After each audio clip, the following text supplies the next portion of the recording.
Hello friends, let us see another gate question. First let us understand.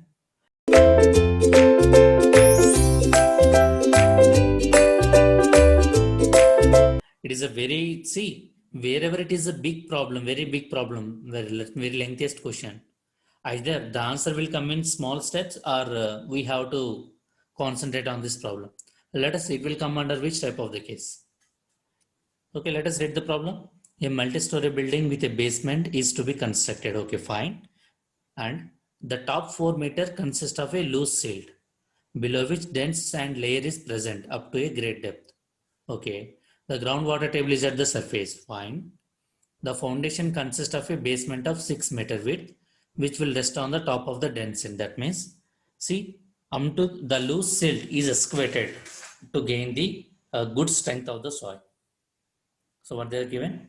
The foundation kind of, okay, we have seen that width of the foundation is 6 meter and okay, fine. For dense sand, saturated unit weight is given as 20 kilonewton per meter square. Okay, gamma value is given as 20. Fine. And QL is given and gamma value is given. As it is a sand, what is the cohesion value? 0. For loose silt, that means for the soil, what they are given, the unit weight is 18 and Q is 15 and gamma is 25. FT cohesion is 0 for both the soils. Okay, fine. Unit weight they are asking us to consider 10 kilonewton per meter cube. We should not consider the shape factor and the depth factor. Okay. And also they are given that E value is given. Okay. So what we have to find? We have to find out the safe bearing capacity. How we will find the safe bearing capacity? And that is nothing but a Q U divided by factor of safety. One thing is that, sir, why you are not considering net ultimate bearing capacity? Am I refilling the soil in the basement? No, I am not refilling. That's why, as you are not refilling the net ultimate bearing capacity, you need not to consider, or else you can say Q and U. Let us find out this. So, what is the relation? How can you find out the value? Here, let us say your Q and U, right? How can you forward? As it is a rectangular footing. So, how can we consider here? We can consider it as a, let me rewrite this. So, what they're asking us to find the net safe bearing capacity. As they're asking net safe bearing capacity, QNS, that will be equal to, we can say it as a QNU divided by factor of safety, isn't it? So if you want QNU, how can you get it? QNU, it is nothing but a QU minus gamma DF.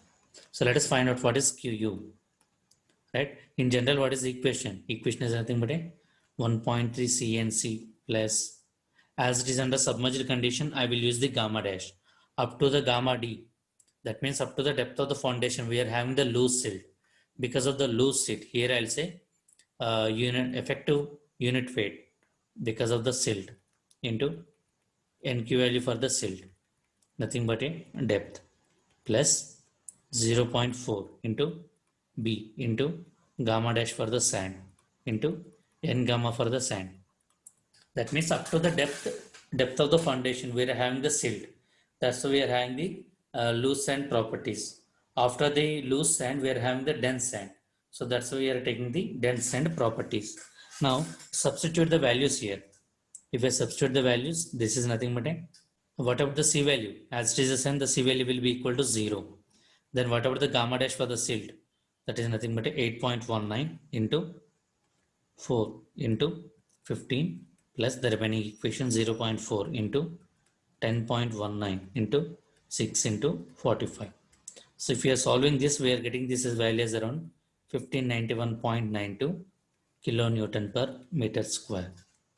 So let me directly find out what is QNS. That is nothing but a QNU divided by factor of safety. QNU, that is nothing but a QU minus gamma DF. That is 1591.92 minus 8.19 gamma into 4 divided by 3. If we are solving this, we are getting it is around 519.72 kilonewton per meter square. Okay, this is also direct question, see, but we have to consider all the factors, right? Thank you.